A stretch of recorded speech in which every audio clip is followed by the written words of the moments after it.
कहानी चमकीला पंख और अद्भुत दोस्ती।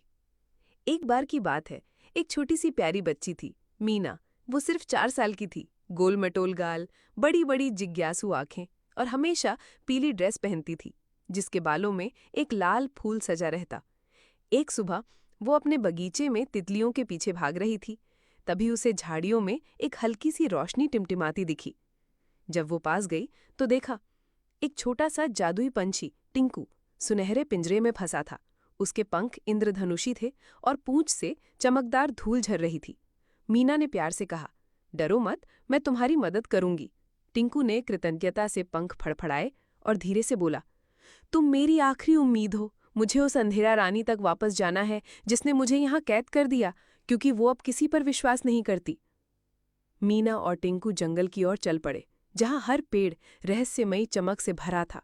रास्ते में जुगनू उनका रास्ता रोशन कर रहे थे और मीना का चेहरा उम्मीद से दमक रहा था। जब वे गहरे जंगल के बीच पहुंचे, वहां एक ठंडी धुंध फैली हुई थी।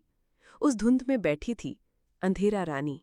उसका चेहरा उदास था, आंखों में अकेलापन और चारों तरफ डर का माहौल। उसकी पोशाक धुएं से बनी लग रही थी और हर चीज उसके आसपास मुरझाई हुई थी। टिंकू ने हिम्मत कर कहा, हम तुमसे डरने नहीं, दोस्ती करने आए हैं। रानी ने धीरे से कहा, मैं बहुत अकेली हूं, उजाला मेरे पास नहीं आता। मीना ने उसकी ओर मुस्कुराकर देखा और धीरे धीरे एक मधुर गीत गाने लगी। चमको प्रकाश फैलाओ प्यार, अंधेरा भागे ना कोई विकार।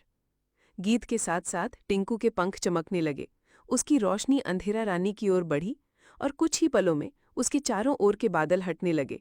वहां फूल खिलने लगे और पहली बार रानी के चेहरे पर हल्की मुस्कान आई। उसका अंधेरा रूप बदल गया। अब वो एक चमकदार सफेद नीले वस्त्र में थी, जैसे कोई परी हो। मीना ने उसका हाथ थामा और कहा, अब तुम अकेली नहीं हो, हम तुम्हारे दोस्त हैं। उस दिन के बाद जंगल में फिर कभी अंधेरा नहीं हुआ।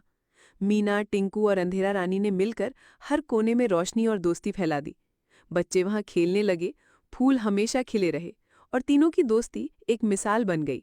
सीख, असली रोशनी वही है जो अकेलेपन और अंधेरे को प्यार और दोस्ती में बदल दे।